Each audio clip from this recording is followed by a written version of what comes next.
Ok, miren, me decían Muy que bien. un profesor de aquí de la universidad, el profesor Carlos, creo que se llama. ¿Cómo está, doctora? Bien, ¿cómo estás, José? Muy bien, ¿y Manifestaba, usted? bien, manifestaba que tenía que reprogramar la clase y después otra maestra que tenía clase de 3 a 5 también. Entonces dije yo, no, mejor voy a arrancar temprano, salimos de la clase de hoy porque es chiquita, realmente la clase de hoy es chiquitita, porque no teníamos un contexto evaluativo hoy, entonces la clase es chiquita. Y asignamos una tarea porque vamos a tener una tarea, quiero ver algo. Ustedes van a examen, jóvenes, de esta semana a la otra, de esta que viene a la otra. En la semana del 15, del En la 14 y semana del 15. 15, ¿verdad? Ok. Qué rápido. Definitivamente qué rápido. Es que este semestre pasa más rápido, doctora. Es que uno ya Es quiere más que llegue la cortito. Navidad.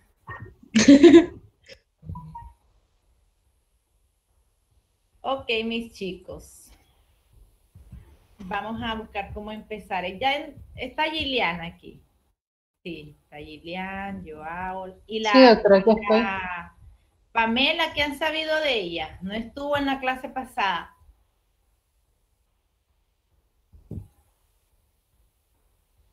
Y tampoco está en esta.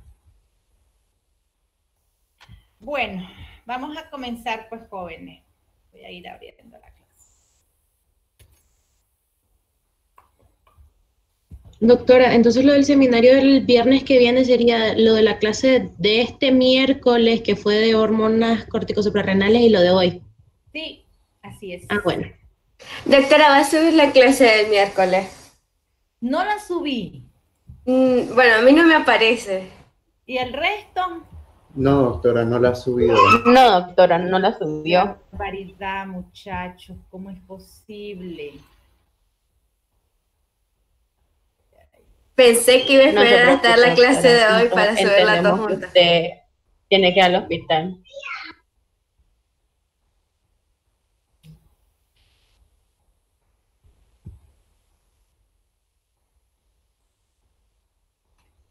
Vamos a subirla ahorita.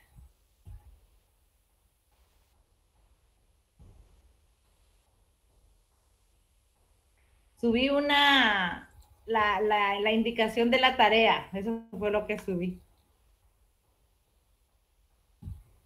Yo dije, pero yo subí algo y nomás.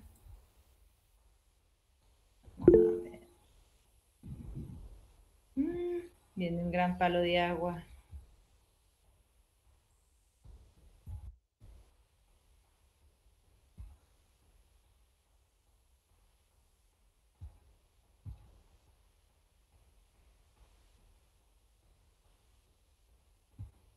Y está lenta la cosa.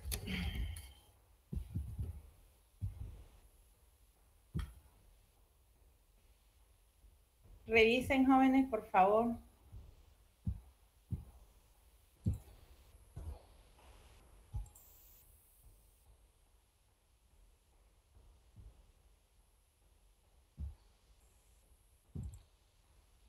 Sí, doctora, ahora sí. Están allí, yo como que está lenta la Sí, red, Dios doctora. mío.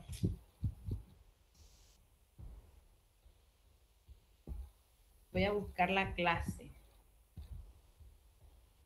Esta es. Vamos a subírselas también para que ya vayan estudiando.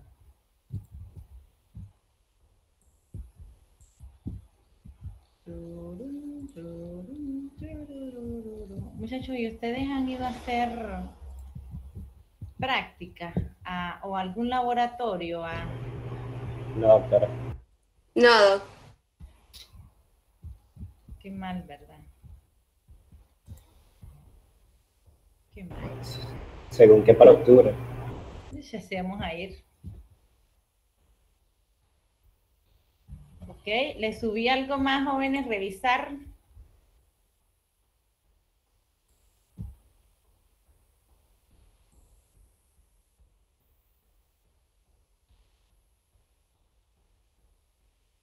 Llegó.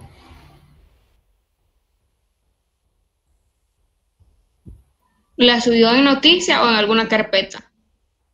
Meet online. Sí, llegó. Ah, ok. Estamos listos, pues ya tienen la información. Se ponen a estudiar.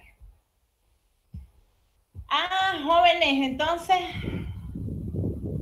tenemos el grupo de 2 a 4, ¿verdad? No es de 2 a 6.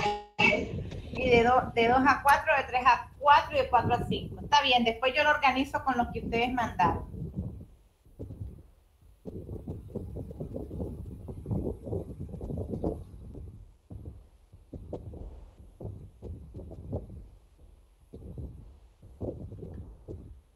Hay 28 de ustedes. Es que mucha gente tiene problemas ahorita porque hay una zona donde no hay red. Eso es lo bueno de ser del pueblo, doctora. Aquí en Masaya no está lloviendo. ¿Y de qué pueblo? Masaya. Estaba más largo.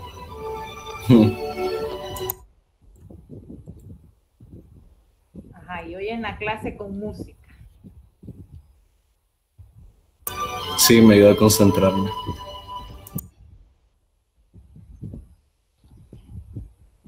Alistan papel y lápiz. Pues.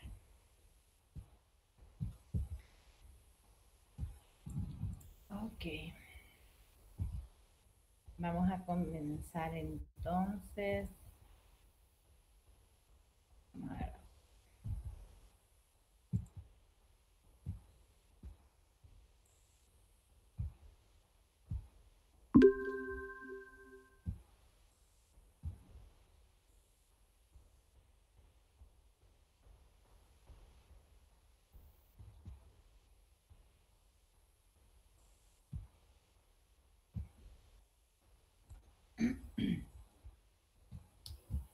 Ay, ¿por qué no me sale la clase?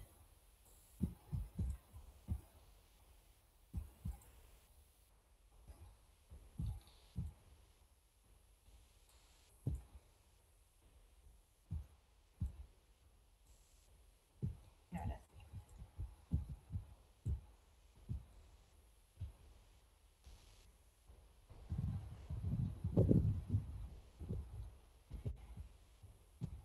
¿Ven la diapositiva, jóvenes?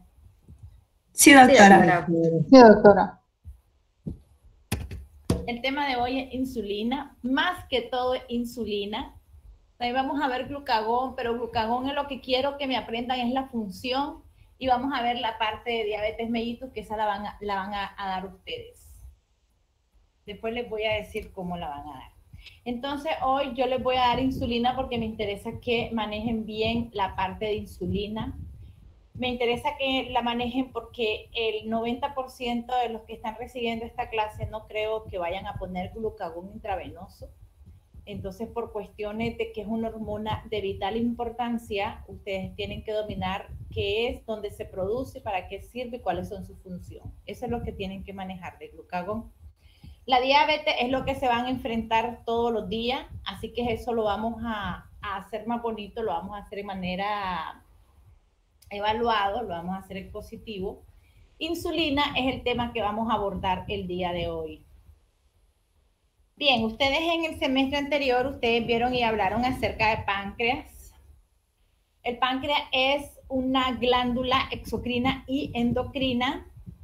Es suave y tiene una contextura amarillenta. Mide aproximadamente 20 centímetros y pesa 95 gramos. Está situado detrás del estómago. Por eso es que el páncreas en algunos ultrasonidos no se logra ver bien. Y entonces los radiólogos no logran identificar las lesiones que hay en él porque está detrás del estómago. También, y cuando un paciente por algún estudio le identificaron algo en el páncreas, una imagen, pónganle que le identificaron una pelotita por aquí. Para poder hacer una biopsia, se tiene que entrar a través del estómago. Entonces, por medio de un examen que se hace por endoscopía, o sea, le introducen un aparato para que lleve una cámara por la boca. a nivel del estómago. Recuerden que se va la señal, me escriben, jóvenes. Entonces le llegan al estómago, hacen un pequeño ultrasonido dentro del estómago, agarran una aguja que lleva el instrumento y pinchan donde precisamente está la lesión pancreática. Ahí pinchan. Y así obtienen una biopsia guiada por un ultrasonido endoscópico. Es un órgano de difícil acceso, pero es un órgano que por estar en contacto con estructuras vitales, principalmente ganglionares, es un órgano que cuando tiene enfermedades provoca un dolor característico, y cuando tiene lesiones malignas provoca una rápida diseminación a los pulmones, al hígado, al abdomen. Su principal función es exocrina y endocrina, es la glándula después del hígado que más produce hormonas, fuente rica en enzimas digestivas. Ustedes vieron en fisiología pancreática que el páncreas es un órgano que produce 1000 cc de líquido que contiene, que es rico en enzimas digestivas, produce aproximadamente 1000 cc y por lo tanto permite la digestión. Hoy vamos a ver de él la función del metabolismo de la glucosa. Hoy vamos a ver de él lo que es la secreción de insulina, cómo este órgano llega a producir insulina. El páncreas secreta muchas hormonas. En el contexto de hoy vamos a ver la insulina en la mayor parte y glucagón en una pequeña, abordar un pequeño contexto del mismo. Son importantes estas dos hormonas porque ayudan mucho no solamente al metabolismo de la glucosa, sino también al de los lípidos y las proteínas. Quiero aclarar que el páncreas no solamente funciona para ver glucosa y glucagón. Existen enzimas muy importantes como la amilina, que la vamos a ir a ver ahí en alguna diapositiva se menciona, somatostatina y el polipéptido pancreático o PP, así se deletrea, PP. El páncreas es un órgano que se forma desde que hay vida a nivel del feto. Nosotros podemos ver en esta imagen que una mujer ni siquiera sabe que está embarazada cuando ya los islotes de Langerhans del bebé están formando insulina. Nosotros, o sea, ya se están formando. Y a la sexta semana, que ya la mujer más o menos se empieza a dar cuenta de que probablemente está embarazada, ya ese bebito está formando glucagón. Cada quien, pues, cada mujer es dueña, pues, de los bebés y por eso algunas personas no estamos muy a favor de que se tomen decisiones de no seguir con la vida uterina de un bebé. Entonces, por esto mismo, porque nosotros los médicos sabemos que hay vida desde antes que la mujer sepa que está embarazada. Entonces, el páncreas es un órgano que la mujer se da cuenta que está embarazada y empieza a decir, ¿qué voy a hacer? Estoy embarazada. Otras pues están súper felices de estar embarazada, otras pues dudan, en fin, pues es un montón de emociones, pero que dentro de esas emociones ya hay un ser humano que está produciendo glucagón al momento de que la mujer se da cuenta que ya no le viene el periodo en tiempo y forma. A la octava semana inicia la secreción de somatostatina, otra hormona que produce el páncreas. A la novena semana el páncreas ya inicia la secreción de polipéptido pancreático y es a la semana número 10, cuando la mujer tiene 2 meses y medio de embarazo, que el bebé empieza a producir su propia insulina. Entonces es un órgano muy activo, muy importante, porque ya un bebito cuando nace ya sale regulando su propia glucosa. Entonces es un órgano que se va a desarrollar desde etapas tempranas de la vida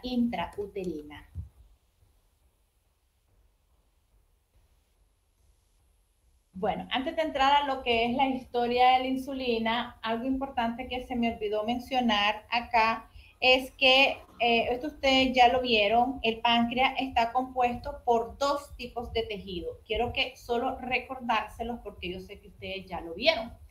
Y él está compuesto por acinos y por islotes de Langerhans.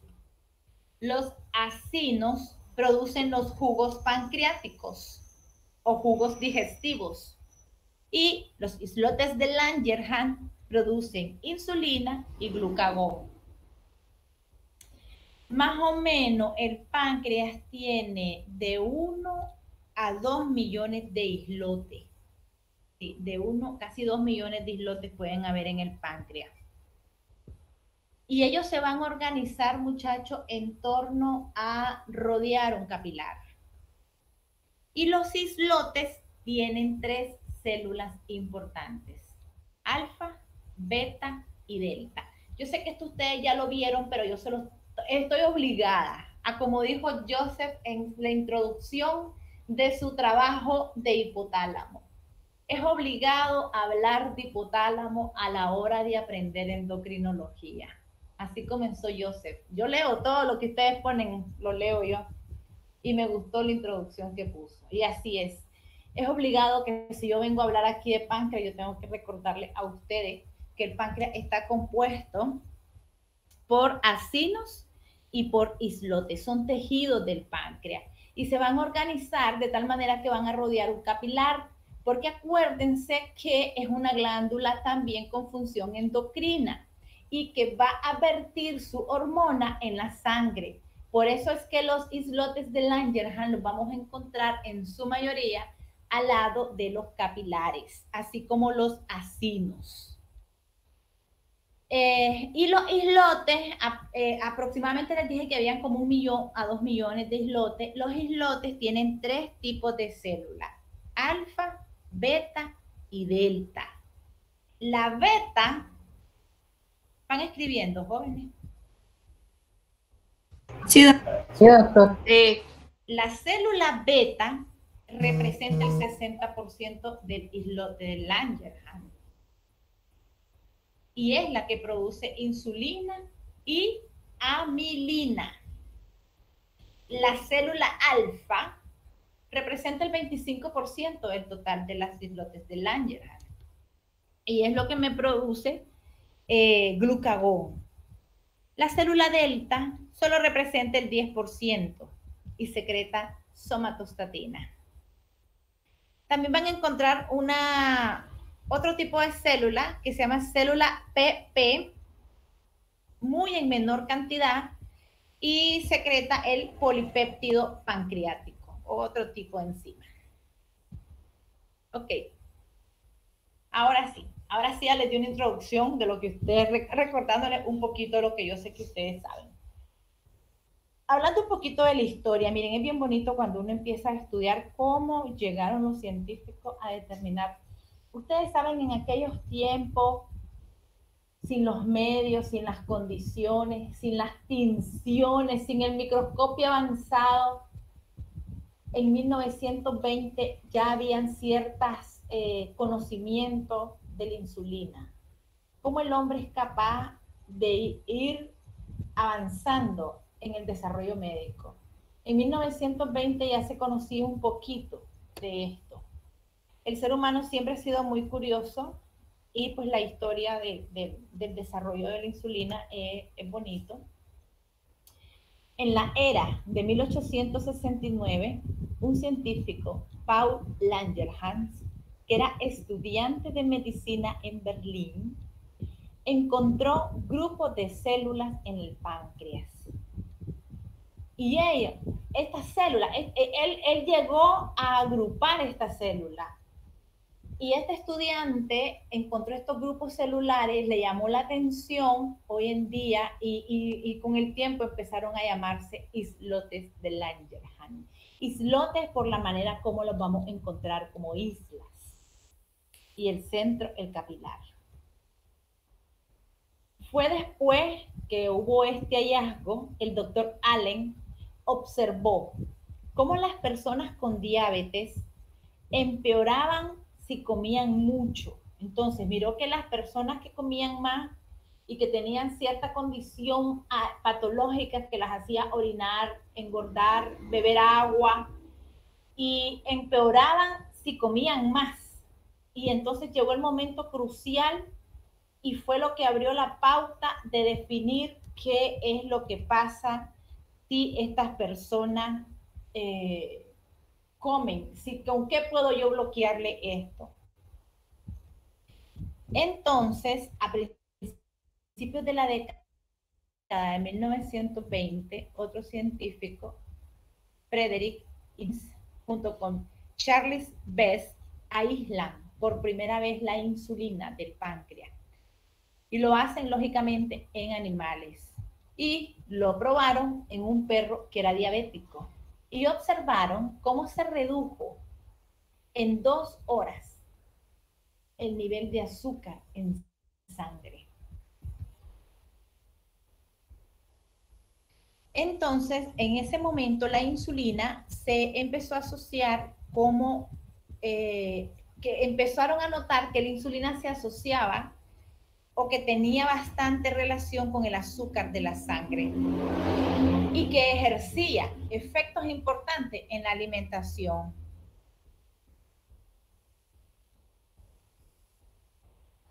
El páncreas, como les decía, además de poseer funciones digestivas, secreta la insulina y el glucagón, que son importantes para la regulación de los lípidos. También secreta milina, somatostatina y el péptido pancreático. Como les decía, se compone por acinos y se compone por los islotes. Si nosotros vemos acá, un corte, sería un corte transversal o longitudinal. Bueno, es que no vemos las caras. Y nosotros podemos ver el montón de islotes de Langerhans. Acuérdense que cada puntito es un núcleo. El montón de islotes de Langerhans que convergen hacia un capilar. Y este es el conducto pancreático común. Este es lo mismo. Entonces, las células que más abundan son las células beta, que representan casi el 60% de lo que es la totalidad del islote. Se encuentran más que todo en el centro del islote, y en la periferia vamos a encontrar, aquí vamos a encontrar también la producción de insulina y amilina, y que se van a liberar de manera paralela, pese a que no se conoce bien la función de la amilina. Las células alfa corresponden al 25%, secretan glucagón, y las delta el 10%. Miren esta diapositiva, presten atención a lo que dice. Las relaciones íntimas entre estos tipos celulares de islotes de Langerhans facilitan la comunicación intercelular. Entonces, nosotros aquí tenemos, por ejemplo, el islote de Langerhans. Pero las células, vamos a tener aquí delta, alfa, beta. Entonces, esto vendría siendo el islote. Aquí vamos a tener las 3 células. Esto va a facilitar a la secreción de las hormonas. Entonces, ¿qué significa? Que las células beta, la célula beta va a producir insulina, y el glucagón que viene de la célula alfa, la célula beta va a avisarle a la célula alfa o la célula alfa le avisa a la célula beta. Pues en cualquiera de los dos, la idea es que quiero que me capten la relación intercelulares. La célula beta produce la insulina, y una vez que está en cantidades considerables, esta misma le avisa a la célula alfa, a pesar de que hay otros factores independientes a la relación que tengan estas, pues, para la producción de dichas hormonas. Pero la relación que hay entre las células en los islotes sirve para facilitar la comunicación intercelular y el control directo de la secreción de hormonas. Por ejemplo, la insulina inhibe la secreción de glucagón. La amilina inhibe la secreción de insulina. Y la somatostatina también inhibe la secreción de insulina y glucagón. ¿Por qué? Porque existe una comunicación entre ellas. Ok, vamos a hacer. Una regulación paracrina. Es correcto, una regulación paracrina. Muy bien. Así es. La insulina es una proteína pequeña. Tiene un peso aproximado molecular, es un peso molecular, ¿verdad? De 1800 aproximadamente. Está compuesta de 2 cadenas de aminoácidos que están unidas por enlaces disulfuro. Esto es bien importante que lo manejen porque hay una tarea al respecto.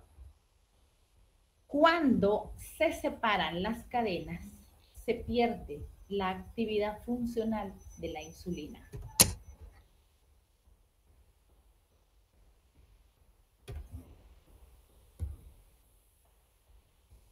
La insulina se va a sintetizar a nivel del ribosoma.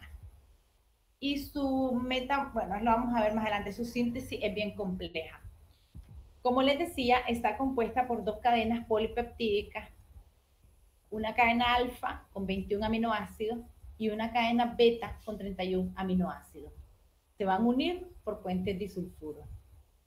En la actualidad, la insulina se emplea para uso terapéutico. Que se emplea para uso terapéutico es la sintética de un ADN recombinante, similar al humano. O sea, es sintética, pero en su estructura lleva una cadena de ADN muy similar a la que produce el páncreas.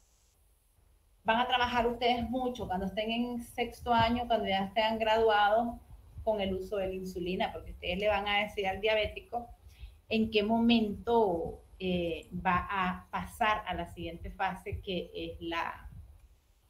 es el uso de dejar el tratamiento oral de la diabetes y pasar a la insulinoterapia. La insulina, como les dije, ella pasa por diferentes etapas durante su síntesis. Ella va a salir como proinsulina de lo que es el núcleo, y en el retículo endoplasmático ella va a formar la proinsulina, que lleva más aminoácidos y lleva 3 cadenas. Por eso es que ya la forma final de la insulina ya solo va a tener 2 cadenas de aminoácidos, mientras que cuando ella se está formando, ella tiene más aminoácidos, pero a medida que ella va saliendo del núcleo, que pasa por el retículo endoplásmico, que llega a lo que es la mitocondria, que llega al centro de almacenaje, ella va perdiendo aminoácidos en el camino. Pero cuando ella sale del núcleo, ella sale con 9000 aminoácidos y sale con 3 cadenas, A, B y C. En el aparato de Golgi ocurre la separación y la cadena A y la cadena B se quedan conectadas por los enlaces de disulfuro, y la cadena C, los péptidos, quedan como péptido C, que lo van a ver más adelante. Tiene sus funciones el péptido C del páncreas. Esta insulina después se empaqueta, vamos a usar ese término, se empaqueta y está allí pendiente de su secreción.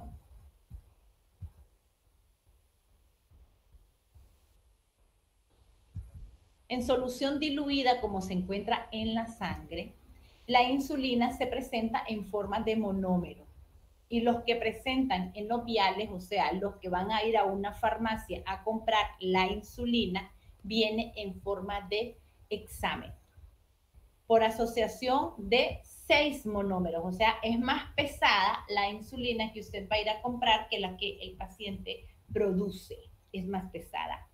Desde el punto de vista terapéutico, esto explica por qué cuando usted le va a poner al paciente la insulina, para manejarlo en su casa, tiene que ponérsela en subcutánea, vía subcutánea, ya que va a necesitar un tiempo determinado para que la insulina que el paciente compra, o insulina hexamérica, se pueda dispersar y pueda disociarse a una forma monomérica de menor tamaño. ¿Entendieron esa parte, verdad? Por eso ustedes le van a decir, tienen que ponérsela subcutánea para que ella se vaya quitando, perdiendo estos átomos que se le han añadido a la insulina que venden para que pueda servir y pasar a la circulación ya en su forma como se maneja cuando está en plasma, que en forma de monómero.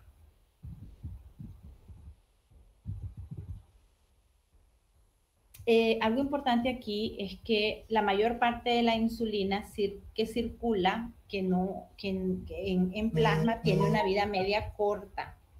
Tiene una vida media, bueno, como le dicen, tiene una semivida de 6 minutos. Pero ya en 15, pero ya en unos 15 minutos de haberse aplicado, miren, hay unos tipos de insulina que en 15 minutos ya no hay, que es la insulina cristalina, ya desapareció. Pero hay otros tipos de insulina que pueden durar hasta 12 horas en circulación. Esas son, pues, por supuesto, la sintética. Hay una enzima que va a degradar la insulina y se llama insulinasa. Está presente en el hígado, en el riñón y en el músculo. Como les decía, las células beta son las más numerosas y se localizan en la porción central del islote, mientras que la alfa y la beta se localizan en la periferia. Cuando empezamos a hablar de las insulinas, de la síntesis de la insulina,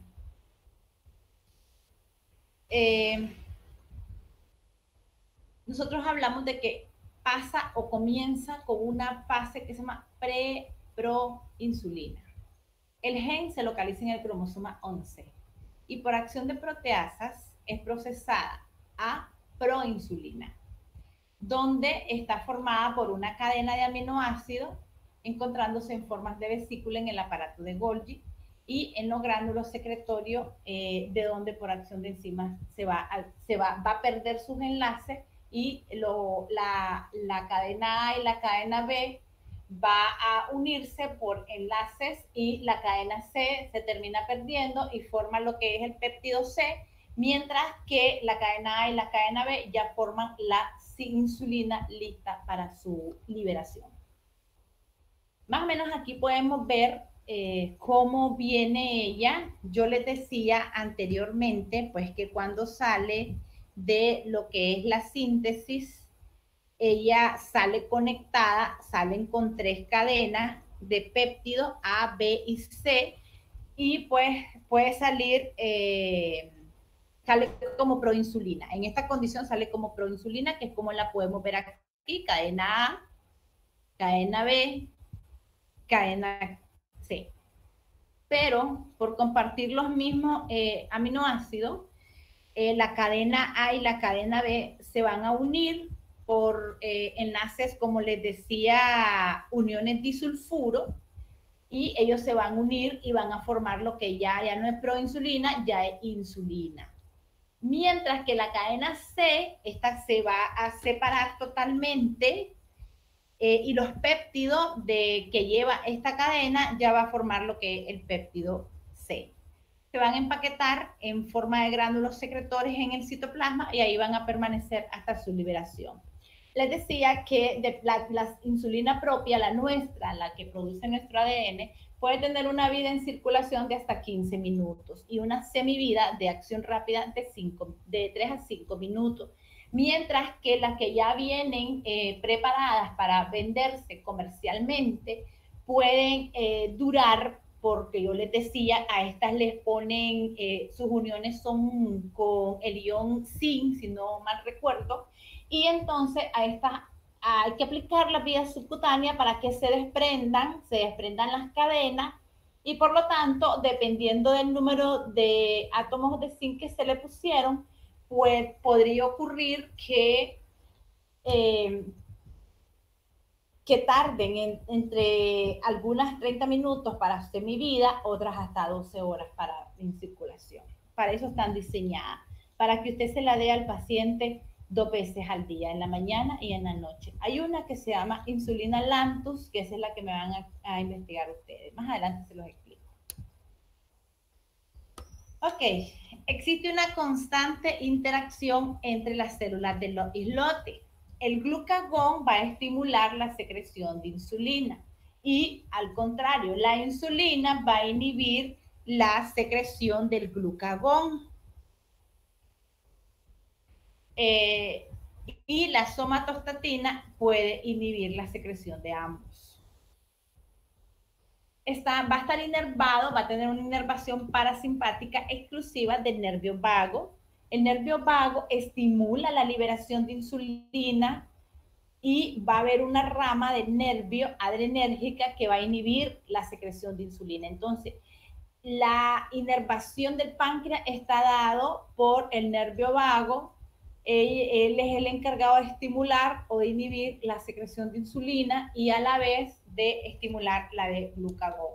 Acuérdense que todos los órganos tienen que tener una inervación.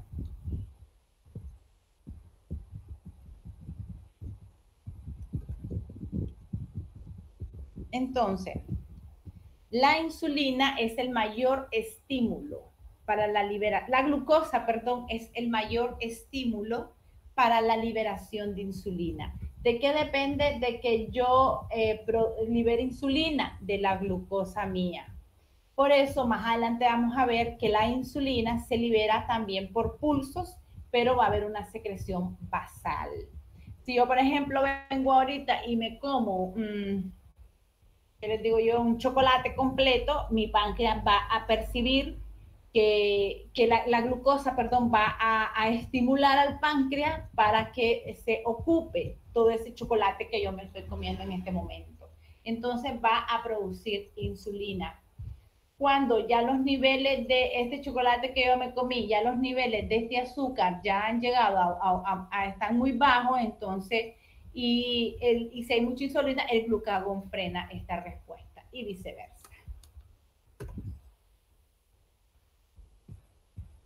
El mecanismo por el cual la glucosa va a estimular la liberación de insulina requiere de la entrada inicial de glucosa a la célula a través de un transportador que está asociado con una enzima que se llama glucosinasa. Y esta enzima va a fosforilar la glucosa y es la que constituye el sensor para que se libere insulina. Quiero que le presten mucha atención a esto. La glucosa es transportada al interior de la célula a través de la membrana celular por una familia de proteínas denominadas transportadores de glucosa o GLUT. Entonces, aquí nosotros tenemos la familia del GLUT. Esta familia GLUT es la que se encarga de transportar la glucosa y pasarla al interior de las células a través de las membranas celulares. Entonces, la GLUT1 va a captar la glucosa basal, independientemente de la insulina en otra célula. La GLUT1 va a captar esta glucosa. ¿Saben por qué les estoy dando esto con mayor detenimiento? Porque si aprenden bien farmacología, cada fármaco, hay fármacos que bloquean a estas enzimas y se los tienen que aprender. Entonces, GLUT1 es la relacionada a la captación de glucosa. GLUT2 es importante porque es la que trabaja con la enzima, con la glucosinasa. La GLUT2 junto con la glucosinasa en la célula beta detectan los niveles de glucosa. ¿Para qué me sirve entonces estas proteínas GLUT2? Para detectar los niveles de glucosa. Si hay mucha glucosa que entró a la célula, va a estimular la producción de insulina.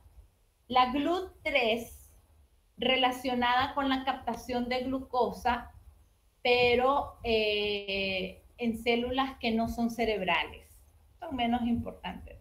La GLUT4 es la responsable de la captación de glucosa que ya fue estimulada por insulina. para determinar hasta dónde va a actuar esa insulina y de tal manera que el paciente no caiga en hipoglicemia. Esta se da principalmente en el músculo y en el tejido adiposo. Ahí tenemos las 4 proteínas de la familia de los GLUT. ¿Ok? 4. Y cada una tiene funciones específicas. Existen fármacos dentro del tratamiento de la diabetes mellitus que se encargan de bloquear estas proteínas. Por eso es que yo quise hacer este paréntesis en este momento, porque yo sé que si lo paso desapercibido, pues van a decir, ay, esas enzimas, ¿de dónde aparecieron? Ok. Vamos a hablar del mecanismo de acción de la insulina. Bien.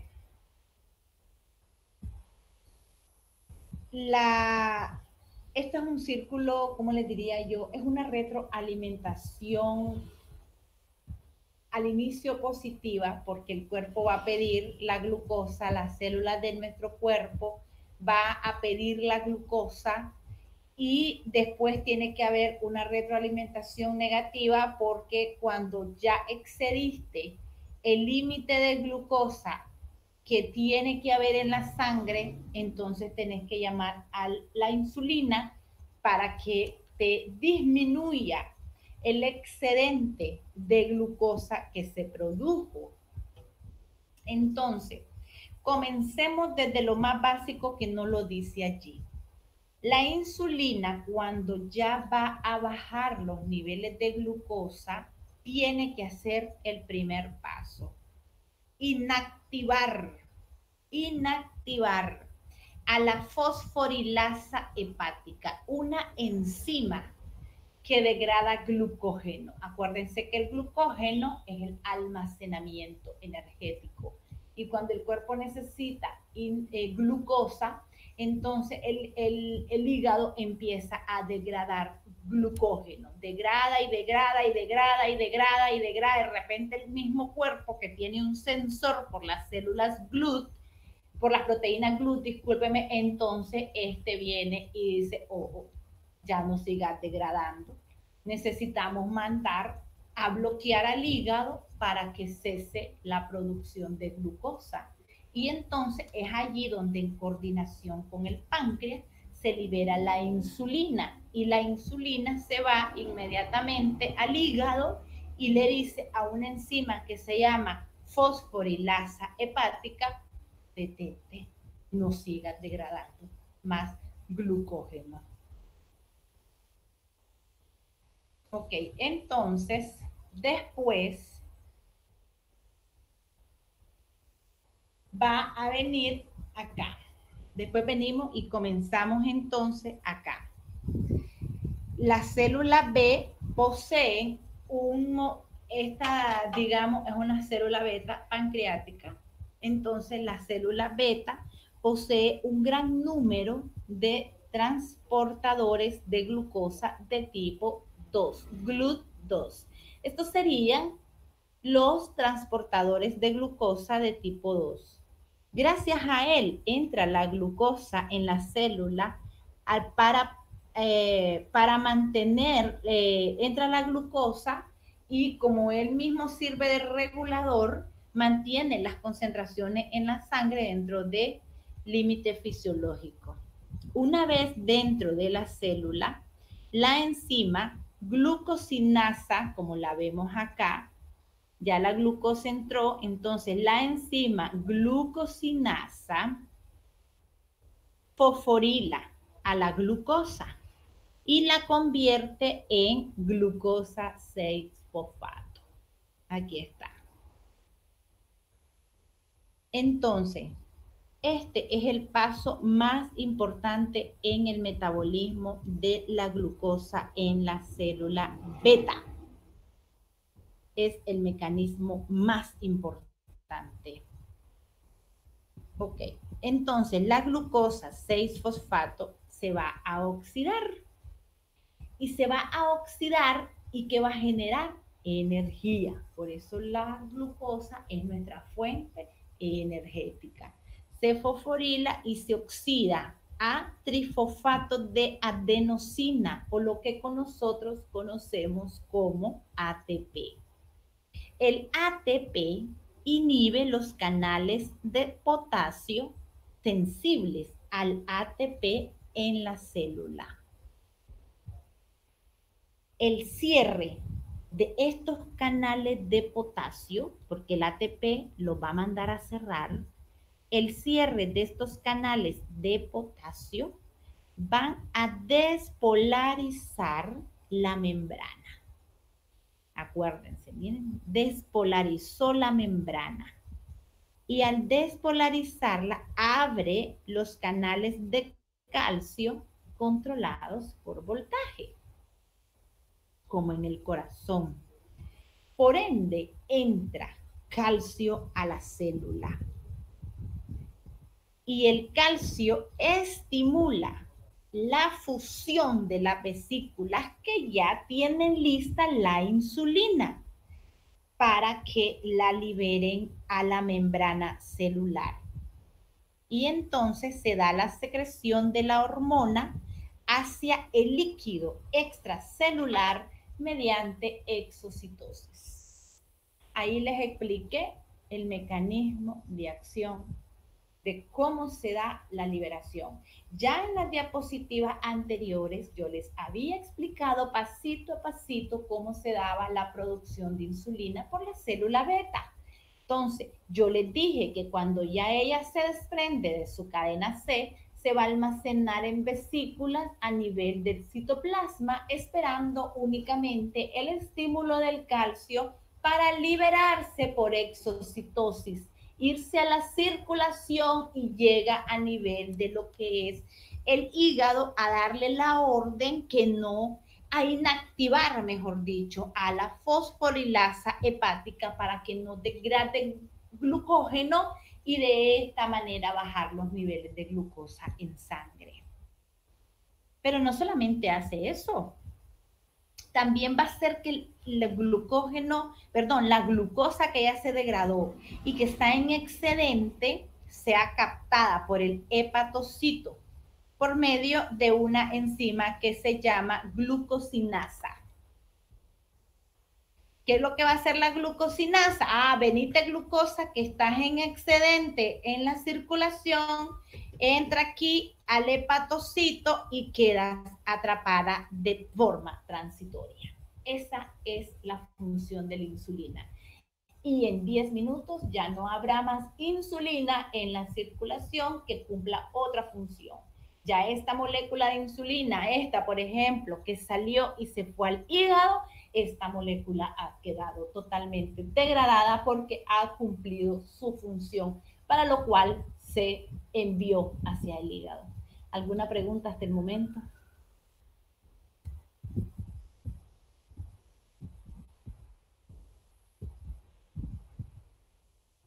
Yo me perdí en una parte, doctora.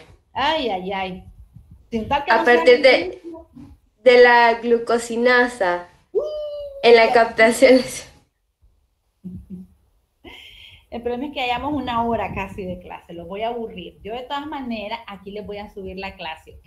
El resto del grupo, ¿vamos bien? Sí, doctora. ¿Seguro? Si no, vamos a terminar a las 6. No, después tenemos que mirar videos para... Tienen que ver el video, correcto. Sí, para fijar mejor. Explicando poquito a poquito. Sí. Ok. Sigamos pues, Amanda. De todas maneras, yo les voy a subir el video. Entonces, esa es la principal actividad de la insulina. La insulina también, otra de sus funciones que va a hacer antes de morir, por así decirlo, es que va a estimular las enzimas que van a formar glucógeno.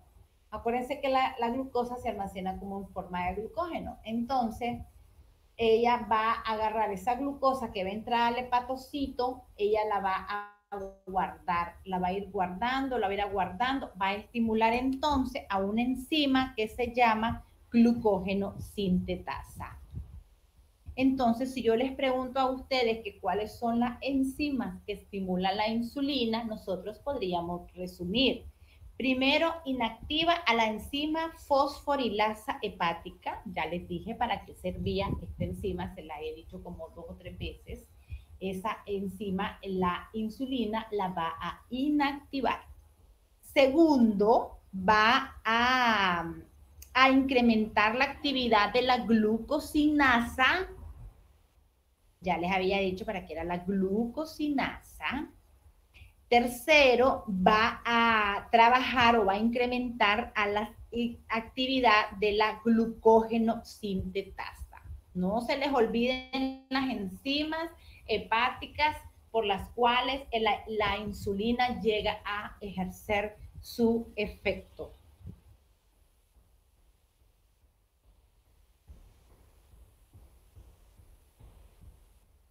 Más o menos son 100 gramos de glucógeno los que el hígado puede, los que almacena el hígado, y que en un caso de ayuno, por ejemplo, el hígado va a liberar el glucógeno para que haya azúcar en la circulación.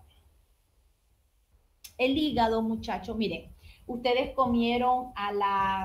desayunaron a las 7 de la mañana y no les dio tiempo de comer y llegaron las 2 de la tarde y ustedes pasaron entre clases, entre seminario y etcétera. Pero en ese periodo de las 7 de la mañana a las 2 de la tarde, el hígado está liberando glucosa. ¿Por qué? Porque la glucosa tiende a bajar, hay un descenso de glucosa. Entonces, el páncreas, al haber un descenso de glucosa, el páncreas deja de producir insulina. Y se va a activar la vía del glucógeno. Al haber falta de insulina, va a haber incremento del glucagón. ¿Por qué? Porque acuérdense que, como lo dijo su colega, muy bien dicho, hay una relación o una regulación paracrina. Al no haber insulina, se va a activar el glucagón. Incrementa el glucagón y el glucagón activa la fosforilasa, que va a degradar el glucógeno del hígado y lo va a convertir en glucosa. Y esta glucosa sale a la circulación. Cuando ustedes comen, su hígado ya ha producido glucosa. Vamos a cerrar. Ya ha producido glucosa. Entonces, ustedes vienen y están comiendo el 40% de la glucosa de esta comida que están haciendo a las 2 de la tarde se va a ocupar, pero el 60% no se va a ocupar porque ustedes, es un decir, ¿verdad? Puede ser el 50, el 60%. Entonces, se tiene que almacenar. Por eso se dice que casi el 60% de la glucosa de la dieta se va a depositar en el hígado. Entonces, la insulina va a favorecer la conversión de este exceso de glucosa en ácido graso.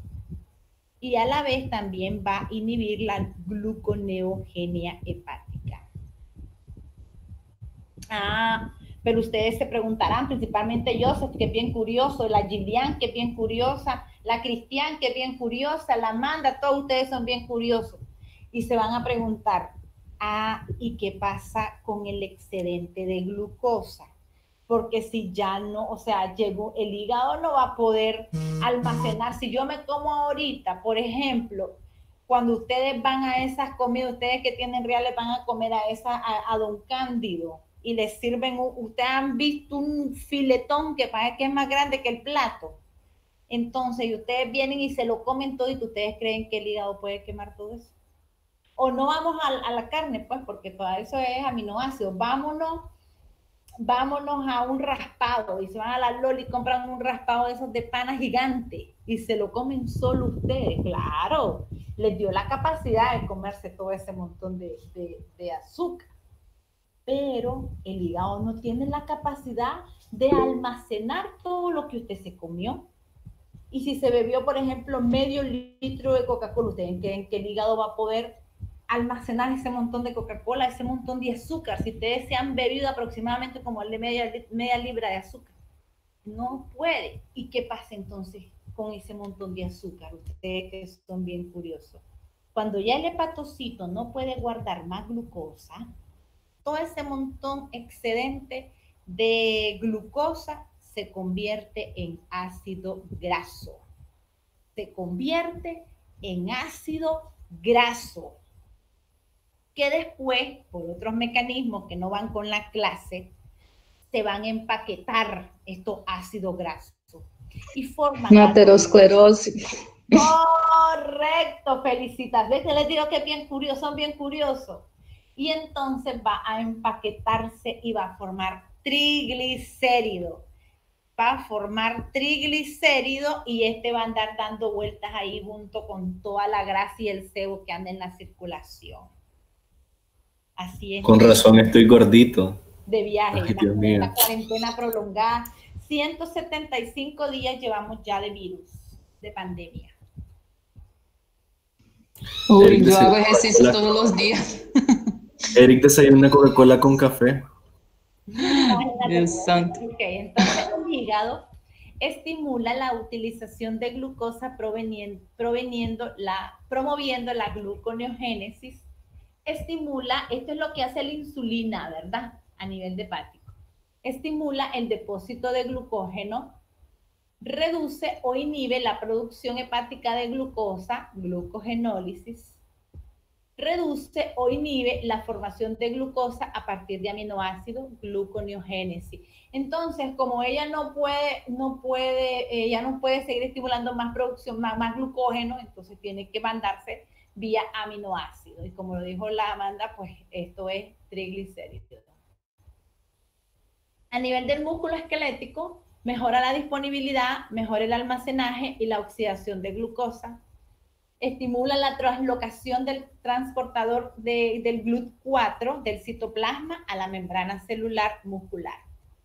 A nivel del tejido adiposo, disminuye la lipólisis en el adipocito y con ello la disponibilidad de glicerol para la gluconeogénesis. Algo muy importante, muchachos, que quiero mencionar acá, es que la insulina ejerce un efecto muy bajo a nivel del cerebro, porque esto se debe a que lo vamos a ver, creo que hay un poquito más adelante de esta información, a que el encéfalo es permeable totalmente a la glucosa. O sea, el encéfalo no necesita insulina para introducir la glucosa dentro de él. Él mismo puede utilizar la glucosa y convertirla en su energía. Por eso es que cuando a los seres humanos se nos baja el azúcar o la glicemia en valores de 20 a 50 miligramos, puede haber crisis convulsiva o puede caer en un coma el paciente. Bien. Vamos a hablar de otra parte interesante y es que cómo se secreta, ¿verdad? La insulina es secretada a un nivel basal bajo entre comidas y de las mismas. ¿Qué les quiero decir con esto? Miren, si ustedes no han comido, volvemos al mismo que no han comido, y ustedes dicen, no he almorzado, pero su cuerpo está degradando el glucógeno para producir glucosa. La glucosa pasa a la circulación. Entonces, normalmente hay una liberación basal constante. ¿Para qué? Para que se mantenga el equilibrio. Ok, te pasaste en lo que estás produciendo, en lo que estás degradando el glucógeno, te voy a mandar la insulina para que regule ok, ya no ha comido esta persona, entonces ya no me sigas produciendo insulina, entonces ya viene y vamos a liberar otro poquito de glucógeno, vamos a liberar otro poquito de insulina para que ya te pare, y así sucesivamente hasta que ustedes comen. Cuando ustedes comen, entonces introducen una cantidad de hidratos de carbono, de carbohidratos a su cuerpo que estimulan la liberación de insulina. Entonces hay dos secreciones, una que va a estar a un nivel bajito entre las comidas y una que va a estar más estimulado durante ustedes comen. ¿Ya? Entonces, la secreción de insulina va a ser por dos partes. Asimismo, existe algo que se llama perfil insulínico que va a variar en las 24 horas. En las mañanas va a haber y en la primera parte de la tarde va a haber mayor sensibilidad a la insulina. O sea, el cuerpo va a esperar esa insulina para la introducción de glucosa. Y es por lo tanto que va a haber menos necesidad de insulina. Por ello, es que cuando nosotros mandamos la insulina a nuestro cuerpo, perdón, cuando nosotros le decimos a un paciente, vaya, administrese esta insulina, y este paciente se va a poner la insulina, usted le tiene que decir, mire, usted se va a poner insulina 30 minutos antes que desayune, por ejemplo, ¿verdad? Un ejemplo. Se pone tantas unidades. Y la otra se la va a poner hasta las 9 de la noche. ¿Por qué? Porque lo que está diciendo esto, va a haber una mayor sensibilidad temprano en el día, como a las 4 o 5 de la mañana, hay una mayor sensibilidad a la insulina. Y la otra sensibilidad va a ser en la tarde. Por eso dice, en la segunda parte de la tarde hay un poquito menos de sensibilidad, estamos hablando a esta hora, por lo que en esta hora la paciente se tiene que poner la insulina tipo entre las 6 y las 9 de la noche. En la primera parte de la noche, la sensibilidad vuelve a aumentar y disminuye la necesidad basal de insulina. Y en la segunda parte de la noche, la situación se invierte. Voy a necesitar insulina. Estos aspectos son importantes para cuando ustedes le van a dar la dosis al paciente, le van a dar el tipo de insulina que va a requerir. Hoy en día hay varios tipos de insulina y son responsables de los niveles de glucosa durante las 24 horas. Por eso, si ustedes vienen y le dicen al paciente, mire, póngase 20 unidades a las 9 de la noche, tienen que tomar en consideración que como a las 3 de la mañana, el paciente probablemente no requiera, perdón, de insulina, ¿verdad? Estamos hablando de insulina. Entonces, tienen que tomar en cuenta que el paciente, como a las 3, 2, 3 de la madrugada, pues el paciente va a tener... probablemente no va a requerir tanta insulina. Tienen que tomarlo eso en consideración. Por eso en la noche se pone una dosis más bajita, solamente para mantener un poquito la glucosa. Y en las mañanas ya ustedes pueden usar una dosis más alta.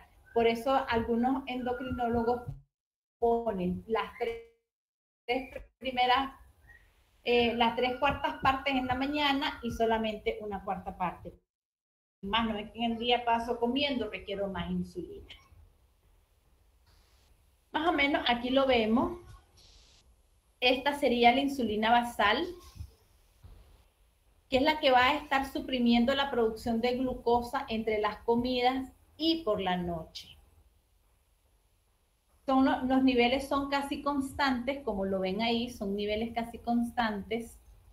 Y van a requerir ciertos pulsos de insulina diarios. La insulina prandial se le dice así a la insulina de las comidas.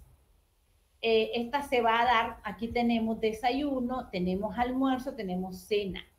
Algunos pacientes se ponen un tipo de insulina aquí en el desayuno y el mismo tipo aquí en la cena. Y en el almuerzo otro tipo diferente de insulina. Eso depende de cómo lo manden. No se metan a eso porque pues eso, ahorita lo que quiero que comprendan es cómo actúa, cómo se produce, quién le inhibe, quién le estimula, cómo llega a producir y qué pasa con el excedente de glucosa. Eso es lo que quiero que aprendan, pero no se enfoquen tanto en cómo le voy a prescribir yo la insulina a un paciente. Eso no es de este momento para ustedes. Ok. Dentro de la secreción, pues van a haber factores que aumentan la secreción de insulina, que por ejemplo es el aumento de la glucosa, el aumento de los ácidos grasos, el aumento de los aminoácidos, las hormonas gastrointestinales, el glucagón, la hormona del crecimiento, el cortisol, el nervio vago, etc. Pero van a haber otros que van a provocar disminución en la secreción de insulina, como por ejemplo la hipoglicemia o disminución de glucosa va a provocar disminución en la secreción de insulina. El ayuno inhibe la secreción de insulina. Lógicamente, si yo no he comido, ¿ustedes creen que el páncreas va a provocar que se libere insulina o termina muriendo el paciente? La somatostatina, que es producida, habíamos dicho, por las células delta, también van a disminuir la secreción de insulina, y la actividad alfa-adrenérgica y una hormona que se llama leptina. Como les decía, el cerebro consume alrededor del 80% de la glucosa, que es liberada durante el ayuno. Ese es su principal combustible. El cerebro se mueve por glucosa. Por eso cuando ustedes dicen, ay, que tengo como sueño, entonces me voy a tomar una Coca-Cola, porque la carga que tiene de glucosa entonces los mantiene activos transitoriamente.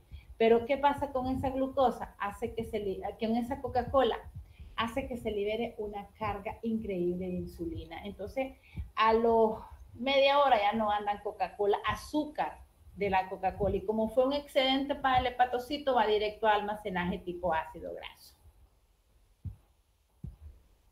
Por eso es que la constante tiene que mantenerse bien. En los pacientes diabéticos, cuando andan mucha glucosa, a largo plazo terminan dañando el sistema de neuronas. Ok.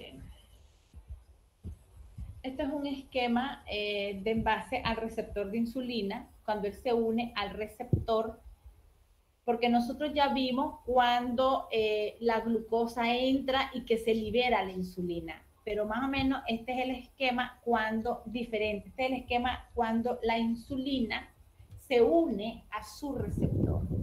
Y es que él se une a una, valga la redundancia, a una subunidad del receptor. Como lo podemos ver acá, este es el receptor. Entonces él se une a la subunidad alfa del receptor.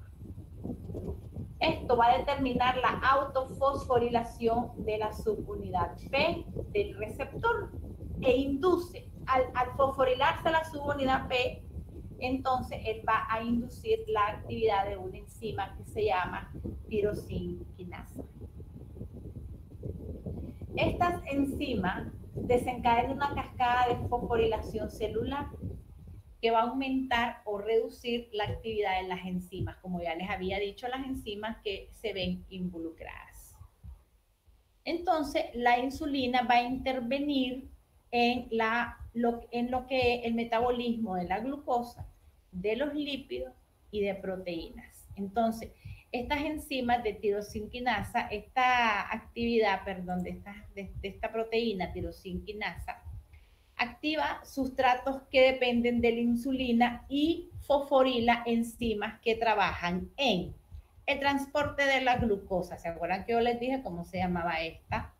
En la síntesis de proteínas, en la síntesis de las grasas, en la síntesis de glucosa y en el crecimiento y expresión de genes. Luego, estos transportadores que también son activados o fosforilados por la insulina mediante mecanismos de la tirosinquinasa, ellos también van a actuar en la membrana para bloquear el ingreso de insulina a la célula. Ok, los principales efectos de la estimulación insulínica son: 1. Pocos segundos después de la unión de la insulina al receptor, como lo vimos en la lámina anterior, se produce un incremento en la captación de glucosa. Entonces se empieza a captar la glucosa en las membranas, casi el 80% de todas las células, sobre todo las musculares y las del tejido adiposo. La glucosa que se transporta en cantidades a las células se fosforila de inmediato, ya lo vimos en diapositivas atrás, y va a servir como sustrato para para que el hidrato de carbono genere ATP. Cuando disminuye la presencia de insulina, estas vesículas se desprenden de la membrana y ya pasado los 5 minutos regresan al interior de la célula. Y este ciclo se va a repetir las veces que sea necesario. Por eso puse la lámina bien cargada. No me gusta ponerlas cargadas, pero a veces no me gusta cortarlas. En este momento, en que la insulina está actuando, la membrana celular se hace más permeable incluso para aminoácidos, incluso para iones como potasio, como fosfato, y se transportan al interior de la célula. Ya después de pasados 15 minutos del efecto de la insulina, ya todos los efectos van a ser más lentos y van a cambiar las actividades de las enzimas metabólicas intracelulares. Como les decía, empieza, por ejemplo, el montón de glucosa excedente a almacenarse como glucógeno. Bien, hasta aquí me interesaba que supieran de insulina. Me gustaría que reforzaran porque es importante ver también videos. Yo porque no le pongo video, pero es bien importante que tomen lo mío como un elemento teórico del cual ustedes van a empezar a desarrollar los elementos para mayor comprensión de lo que el tema, pues. Entonces, ahora vamos a hablar un poquito de glucagón porque me interesa a mí la parte de lo que es la insulina. El glucagón es una hormona secretada por célula alfa de los islotes de Langerhans. Cuando disminuye la glucosa, cumple funciones opuestas a las de la insulina. Y la más importante es que eleva la glucosa en sangre. Los dos principales efectos del glucagón sobre el metabolismo de glucosa consiste en degradación del glucógeno hepático. A esto se le conoce como glucogenólisis y aumento de la gluconeogenia hepática. Estos efectos van a aumentar la disponibilidad de glucosa en los otros órganos. Y aquí se repitió. El glucagón provoca entonces glucogenólisis y aumenta la glucosa. El efecto más espectacular del glucagón es estimular la glucogenólisis hepática y aumentar la glucosa en segundos. Bien, hasta aquí era lo que yo les había preparado de la conferencia. Vamos a dejar de grabar para que no se cargue tanto, porque llevamos casi hora y media de la clase. Ahora necesito, jóvenes, que me hagan una tarea. Anoten pues.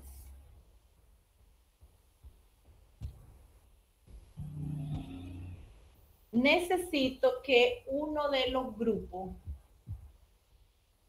de las exposiciones vamos a desintegrarlo. El grupo que más peleó para la exposición lo vamos a desintegrar. Y vamos a preparar unas exposiciones. Vamos a dejar 5 grupos. ¿Cuál es el grupo más chiquito? No está aquí Alejandro. No, Alejandro no está. Está sin energía. Le pusieron un mensaje, doctora, al inicio de la clase de que Alejandro no se iba a poder conectar porque Ashley lo escribió. Que se le fue la luz.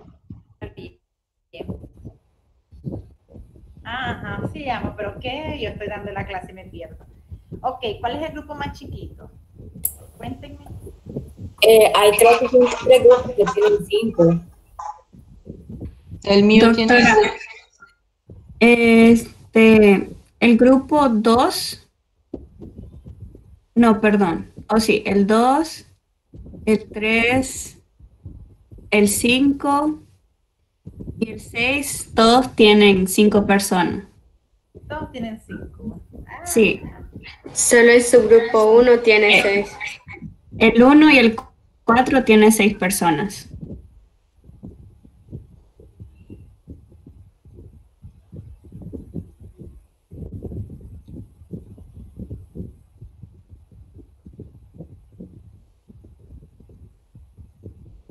Ok, vamos a desintegrar el número 4.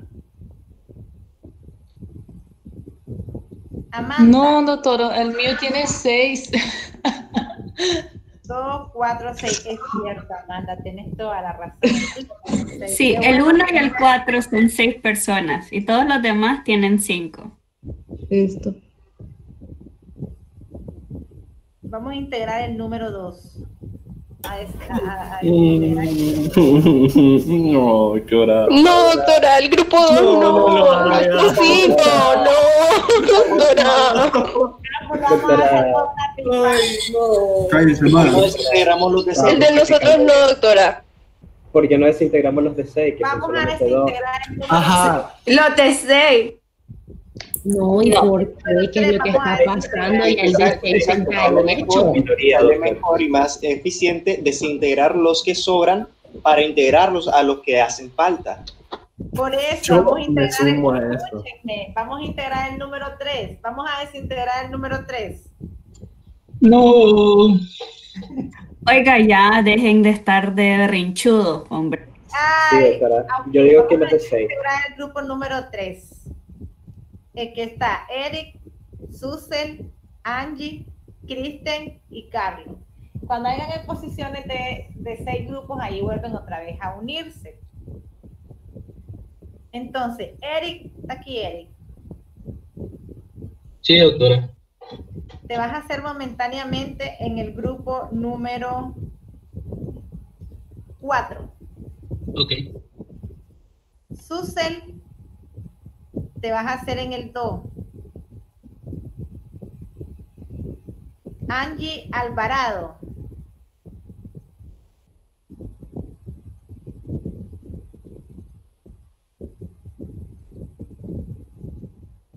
Te vas a hacer en el grupo número...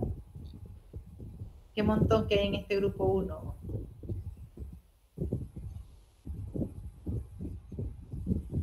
Cinco.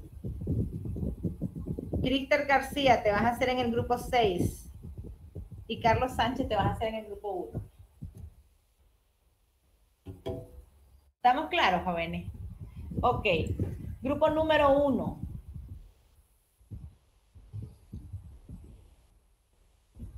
No. Sí, grupo número 1. Me va a hablar acerca de la diabetes mellitus tipo 1. Grupo número 2. Diabetes mellitus tipo 2. Grupo número 3. Diabetes mellitus tipo 3. Grupo número 4. No, jóvenes, discúlpenme. El grupo número 4, quiero que agarre diabetes mellitus tipo 1. Y el grupo número 1, quiero que agarre diabetes mellitus tipo 4. Van anotando. Amanda, ¿anotan? Después... Sí. Después Sí, puede repetir. El grupo 3, ¿qué era? Diabetes mellitus tipo 3. El grupo 5 te da el 4, porque el 4 se deshizo, ¿no? Sí, No, o el sea, 4 no. está por vido. El que era el número 6 va al 5 ahora. Ah, ok. Entonces, el grupo número 1 tiene un tema que se llama diabetes mellitus tipo 4, que realmente no se llama así, sino que se llama otros tipos de diabetes. Y aquí hay unas patologías de las cuales me van a hablar de por qué esas patologías causan diabetes. Ok, está bien, doctora. Yo le dejé eso al 1. El grupo número 2 me va a hablar de diabetes mellitus tipo 2. El grupo número 3 de diabetes mellitus tipo 3. El grupo número 4 de diabetes mellitus tipo 1. Y el grupo número 5 me va a hablar de insulina. Aquí quiero que me hablen de los tipos de insulina. Entonces, hay varios tipos de insulina. Rápida, ultra rápida y lenta. Entonces, me van a hablar cuál es la rápida, cuál es la ultra rápida, cuál es la lenta, cuánto dura, cómo actúa y cómo es su mecanismo a la hora de bloquear. ¿Qué tipos comerciales de esta insulina se venden? ¿Cómo es la síntesis de esta insulina? Y cómo se debe de administrar esta insulina. Uno de los miembros de este grupo, número 5, que es el último, me va a hablar un poquito acerca de una síntesis de todo lo que yo hablé hoy acerca de la insulina. Y ya los otros se dividen cómo van a hablar acerca de la insulina. Pamela, usted está con nosotros. Pamela está poniendo aquí que no tiene grupo.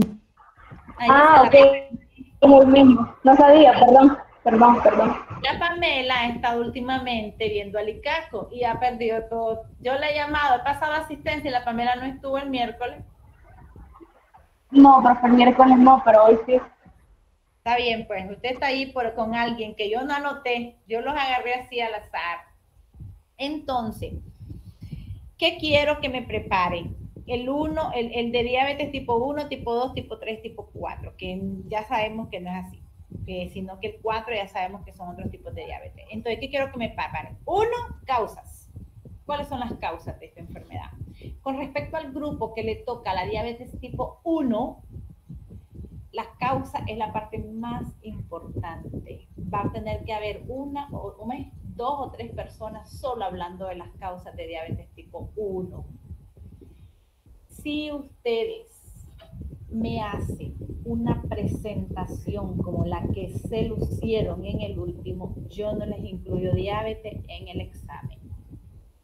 Pero si ustedes vienen aquí y no me abordan un temario amplio, yo les voy a incluir diabetes en el examen. Profe, a ver que nos vamos a lucir.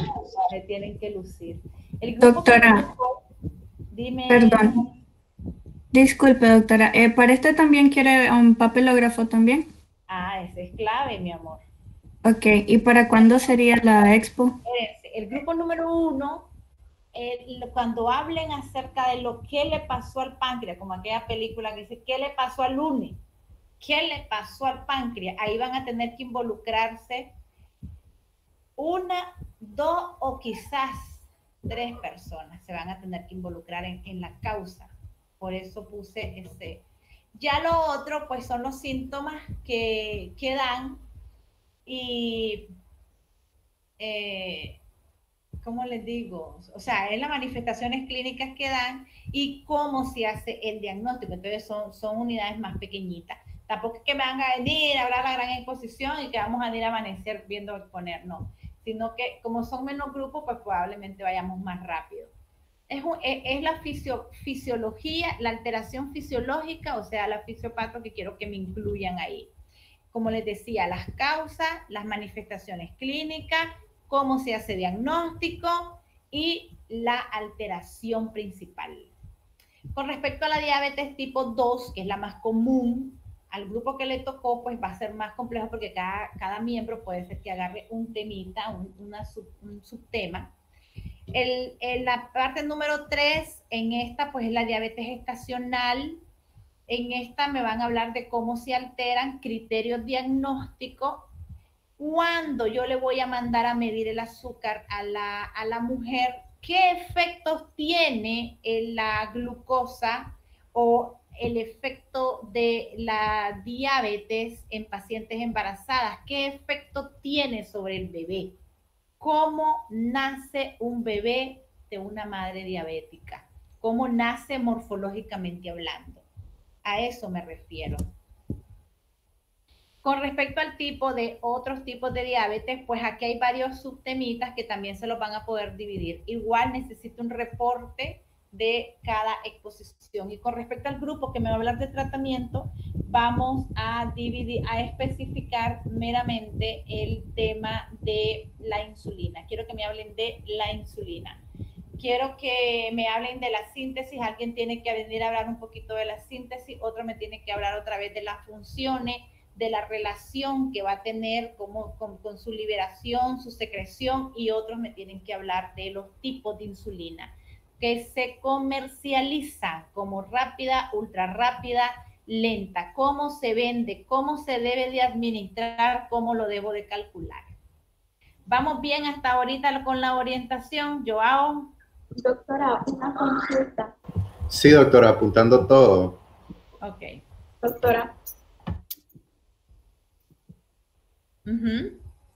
Perdón, que no me escuchaba. ¿Estas exposiciones para qué día? Ay, es que ustedes se están adelantando. Calmaos, no coman ansia. Doctora, una pregunta. ¿Lo de los efectos en el embarazo solo aplica para el grupo 1 o es para todos? No, yo estoy hablando del grupo 3. Diabetes mellitus tipo 3 es diabetes gestacional. De ellos son los que me van a ok. Todos se me hacen colocho y pues me vienen a dar porque les voy a quitar puntos por andar perdidos en la llanura. En la próximo viernes tenemos seminario. Ya lo habíamos hablado, entra el tema del miércoles y este tema de insulina. Y el día 18 es el examen de fisiología. Entonces vamos a hacer primero el examen y después vamos a hacer las exposiciones en 2 horas. Ese sería el último 10 puntos que ustedes van a ganar de diabetes mellitus. De acumulado, perdón. Así que Joseph no está muerto porque les estoy asignando el tema con 15 días de anticipación. Entonces, Apocar para el nuestro querido miércoles de la cortisol. semana del 14. Ahí los dos hablaron al mismo tiempo, ya me hicieron reír. Dime, Alison. Perdón, doctora, es para el miércoles de la semana del 14, entonces. Sí. Bueno, quedaría 16. Pero esa semana les toca duro. Así que No si cuenta, dejan... doctora, dijo que si salíamos bien nos quitaba el examen, pero eso es como que fuera en el examen. No, Yo, porque ya saben escuché, yo escuché que dijo que no va a haber examen. Yo escuché que dijo que no va a poner examen. Joseph, que iba a tomar la exposición como examen. Ajá, sí, de que sí, lo hacíamos tremendo. Y sin tareas por el resto del semestre. puede Una ser. pregunta. Por el ¿No semestre. esta semana del 14 es libre? Bueno, tienen 14 y 15 libre, bien lo pueden hacer. Ahí trabajan. Pero no está Entonces, digamos que lo que entra al examen es introducción a endocrinología. Y todo, y el seminario. Todas y las todo. hormonas, menos insulina y la exposición. Exacto, pero no todo. Yo no les voy a meter esa de diabetes. Pero si quieren que las meta, pues se las meto. Yo no quería ponerlas porque es muy complejo. Imagínense que ustedes tienen que meterse uno por uno de las diabetes. Es muy complejo. Mejor las No, exponemos. doctora, no lo pongo en el examen. No, doctora, Cada no. quien agarra un pedacito que le tocó y dice, bueno, a mí me toca hablar de por qué la pancreatitis causa diabetes, lo preparo y me lo aprendo. Es más fácil. Sí. Entonces, diabetes lo vamos a dejar así. Es más fácil venirte a aprender un poquito de la genética de la diabetes tipo 1 y decir, me lo voy a aprender hago el domingo, que venir a estudiar todo el montón de diabetes. O todo, que venga yo a darle una retahila de diabetes que ni me van a comprender. Ya vamos a tener tiempo el otro año para verlo. ¿Preguntas, jóvenes míos? Solo para confirmar, doctora, a los que nos toca las que no son la diabetes gestacional ni lo de la insulina, vamos a hablar de causas, manifestaciones clínicas, diagnóstico y la fisiopatología. Causas, O sea, la alteración principal. Exacto, la alteración más importante. Ok. Usted va a hablar de la alteración más importante. Entonces, como en otros tipos de diabetes, se incluyen enfermedades que están relacionadas a la diabetes. Entonces, aquí puede ser que uno de ustedes hable de, por ejemplo, la pancreatitis. ¿De qué manera la pancreatitis me da diabetes? ¿De qué manera la fibrosis quística me da diabetes? Y así, pues, uno por área. Y el otro puede hablar de, si hay todavía espacio, habla de las manifestaciones clínicas. Si ya están saturados, no hablen de las manifestaciones clínicas porque el resto de alumnos pues, va a hablar de eso. Ok, está bien, doctora, gracias. Si alguien ahí está peleando y entonces quiere más, ustedes le pueden decir, bueno, habla de las manifestaciones clínicas.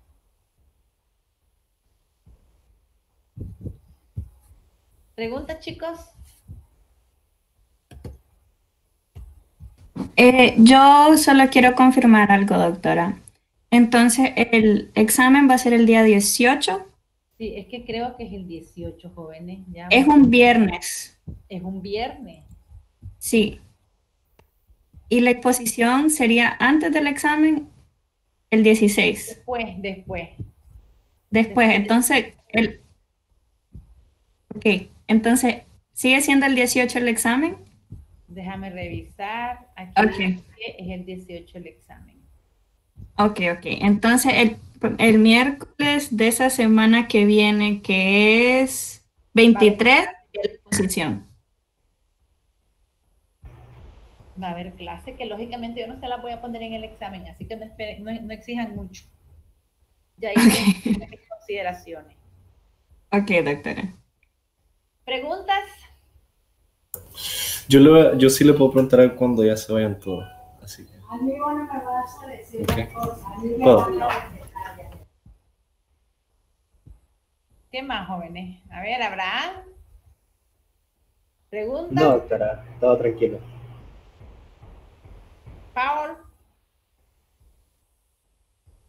O Pavel, ¿eh?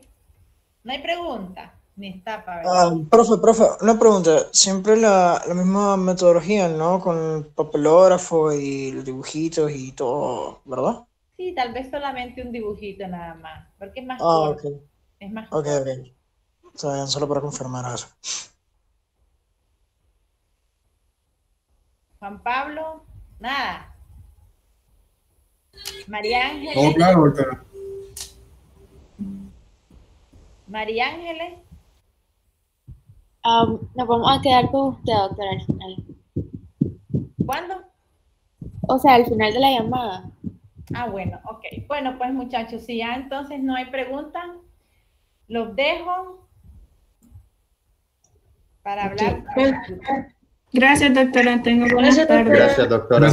Buenas tardes, doctora. Gracias, doctora. Buenas